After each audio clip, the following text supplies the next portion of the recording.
Shalom, everybody. A little housekeeping before I get started. Please sign up for the email list at firstcenturychristianity.net. It's actually email and text message now. I don't have anybody's phone numbers loaded in there, so I don't even know if that's working or not. But that is how you get the information. And we are an actual church, and we meet every week. This week we had so many people out of town that we decided to take the week off and do online only.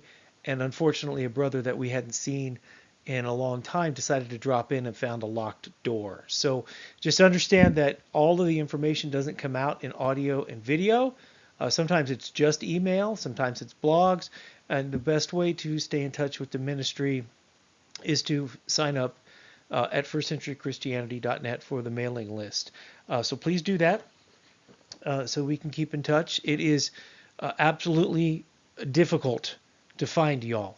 You actually spend some of Yahweh's money on marketing in order to get the word out there, in order to connect with the brethren. And once we do find you, if you like a video, please at least follow on some of the social media channel or sign up for the email so that we don't have to find you twice. And I promise I won't be a big old spammer. 2 messages a week tops, usually just one. Okay? So up front, this is not about discrimination. This is Pride Month, and I do not like being told what to talk about. I don't like being drugged into things, but we do have to talk about this. Every year this stuff comes up. So this is not about discrimination. For anybody who's listening to this, we who keep the Sabbath and the holy days and believe in Yeshua are a minority religion. We are minorities. We don't ever act like it. We don't want the world to change for us. We want the world to listen to us. We don't want to force anybody into our way of life. We want the world to understand the gospel from the first century perspective, adopt it, and adopt the ways of Yahweh. But we are a minority religion, and that's our reality. And in that reality, we have to get along with the rest of the world every day of our lives. We work alongside people that we disagree with. We, live next to people we disagree with, shop, do business with, all the time. All the time we're offered pork, and we don't like pork. They're like, "What are you, Islamic?" No, we're not Islamic. It's a constant thing, but we don't feel oppressed, and we don't feel the need to force anybody into our way of life, despite the fact that most of Christianity sees us and thinks that we're doing that. We're not actually doing that. We just want them to actually read the Bible for real and do what it says. And just imagine for a moment that if we decided that we were going to force the world to have Passover, that on our calendar, on our day, the entire nation needed to stop and have some wine and some unleavened bread in commemoration of the Exodus and the death and resurrection of the Messiah. Do you think that would fly? How far do you think we would get? Not far whatsoever. And what we're up against now is a new religion because we're not allowed to express our beliefs in public at all if they could run contrary to this ever-changing set of values that we can't keep up with. The net result of this is that people have lost the ability to cry out for help. We've seen horrible school shootings from Columbine to Parkland. Columbine was the first big one, and where we were supposed to learn our lesson. And these boys were learning how to play with guns and doing violent things on their own time, and nobody was paying attention to them, and they were acting out, and nobody ever heeded the cry, and they went and shut up a school. That has continued for 20 years now. The most egregious, in my memory, is the Parkland shooter who had the police called on him and was reported for violent and awful behavior repeatedly. He was crying out for help. But in this new paradigm, any type of expression is now not just normalized, it's encouraged. Oh, you want to put You want to get your nose pierced. Okay, how about your ear? How about your eyebrow? How about your belly button?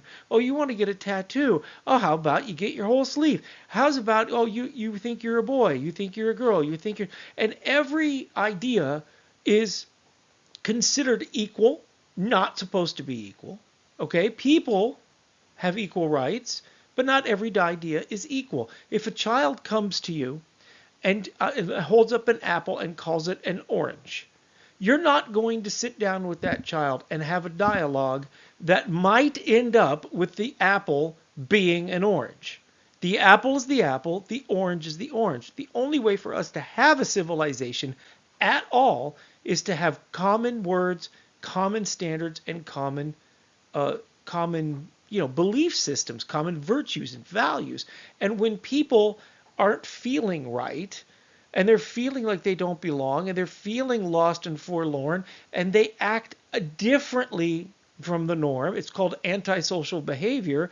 They're acting out because there's something wrong and they need assistance. They need a shoulder to cry on. They need some love. Maybe their parents are starving them.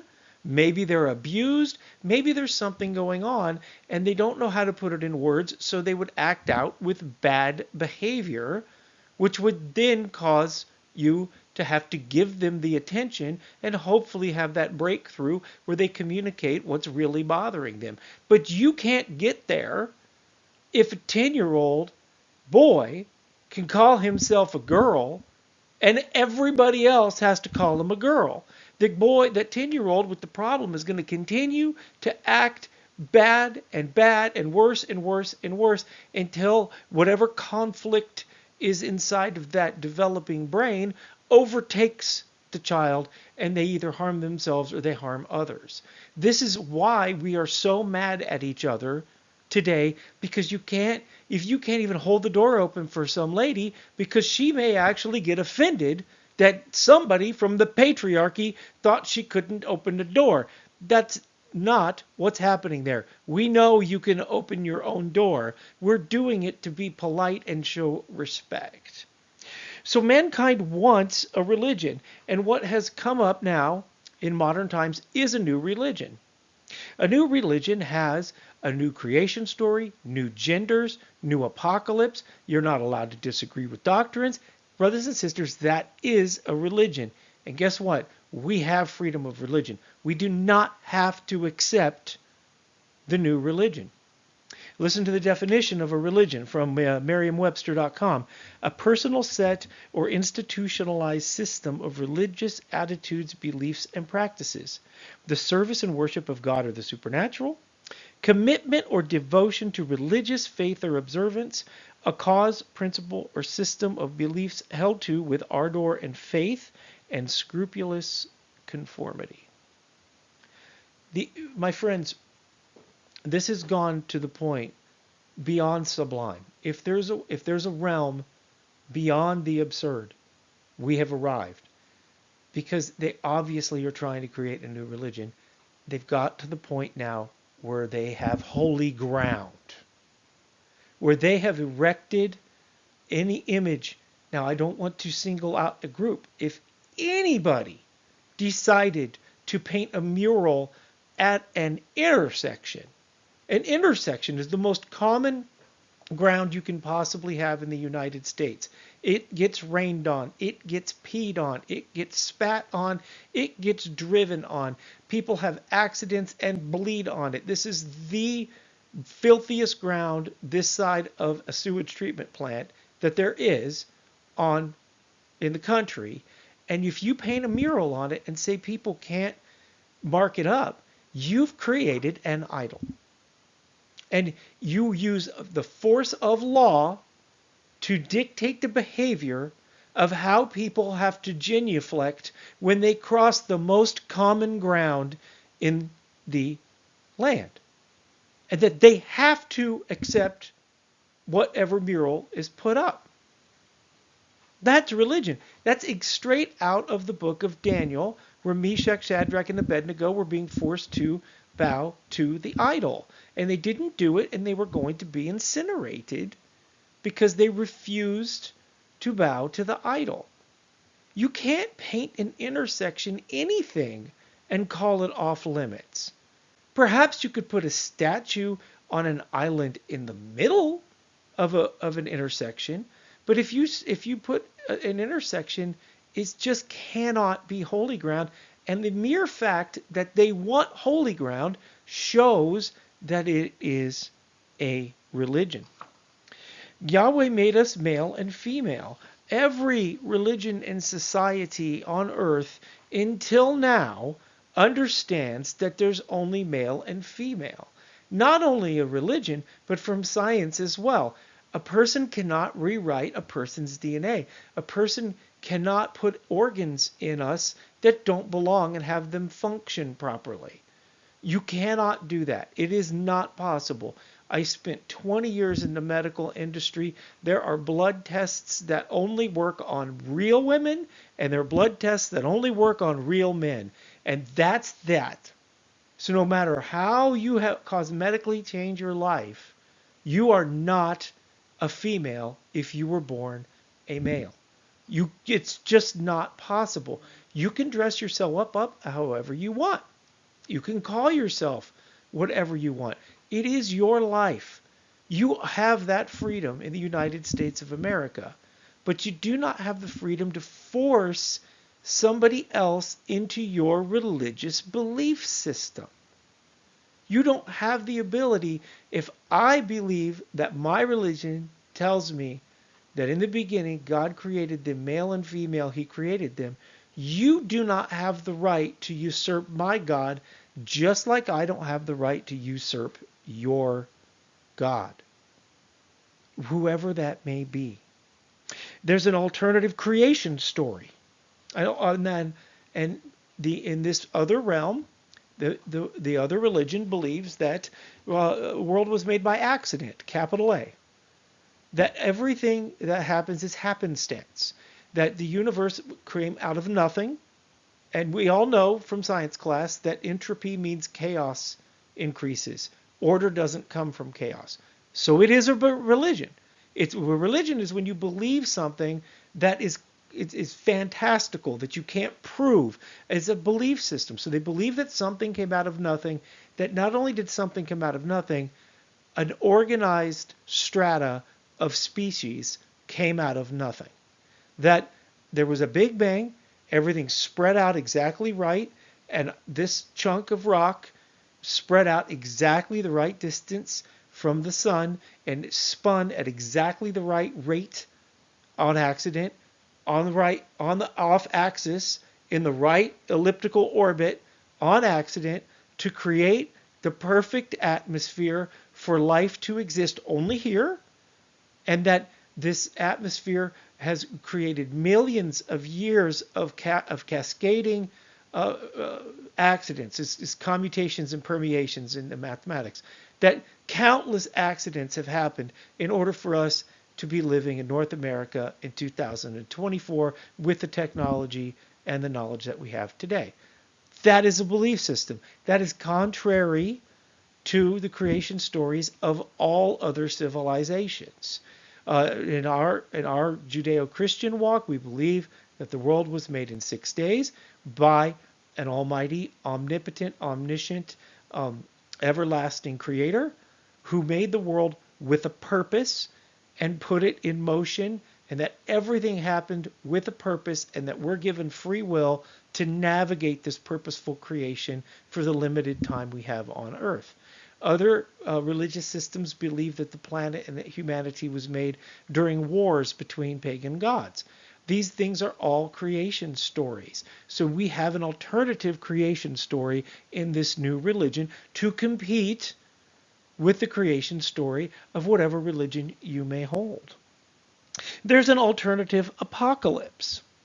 In the apocalypse, we believe that there's, for those of us in this minority religion, we have even a different apocalypse than mainstream Christianity. Mainstream Christianity can't even define the apocalypse because they think dead people are floating around and already in eternity, but there's a judgment day for everybody who's ever lived, but they don't really know when that is, but you get my drift, right? In our apocalypse, that everything is built upon salvation, and that your faith and your deeds and your relationship to that creator of the universe determines your ultimate place in the afterlife, after the apocalypse. In the mainstream New Religion apocalypse, you have this climate change where they're constantly trying to convince us that it's hotter today than it was yesterday. And we're not stupid people. I read a thing recently that said that the weather in the Southwest was hotter than it had been in decades. And I went and looked up the temperature of my hometown where I was born and raised and saw that it was 106 degrees. And I went back in time to 1989 when I was in high school, and it was exactly the same temperature at exactly the same day, however many years ago, 1989 from today. What is that, 30, 40 years ago? Yeah, 35 years ago. So they're constantly trying to teach us of this alternative apocalypse that's happening. That is a new religion. There are creeds and doctrines that we cannot disagree with. We have to wake up every morning and look at our Twitter feed and look at our Facebook to determine which words are off limits or which ones are on limits. And friends, if you control the vocabulary to that granular of a detail, you are God. If you can control people's thoughts and people's speeches, then you're God, and it is an alternative religion. Now, in the book, because they were in Return of the Gods by Jonathan Cahn, he has this quote: "One's God is that which is one's ultimate reality. Therefore, it cannot be questioned. So there arose new movements, causes, ideologies, and systems of thought that could not be challenged or questioned, no matter how irrational they were, because they were now gods." It's Jonathan Cahn from Return of the Gods. Just understand that Jonathan Cahn's perspective isn't that we're going to a new religion, but that the old pagan religions are coming back. And he makes a very strong case for it. In both paradigms, the outcome is the same, by the way. But that's where we are now. As we read, where mankind wants to be his own God. It's the same thing from the Garden of Eden, where we wanted to be our own destiny. We want to rewrite our own DNA. We want to make our own rules. You can't tell me what to do. And this is the reality we're in today. So you'll excuse me if I do not think that this current reality is anything to be proud of. Under the guise of you can't make me do anything, we've allowed ourselves to be completely overrun and we're on our heels. The only way we can respond to this, my brothers and sisters, is to continue worshiping the true God in the name of his son Yeshua in love. That we need to be at peace with mankind as much as we possibly can.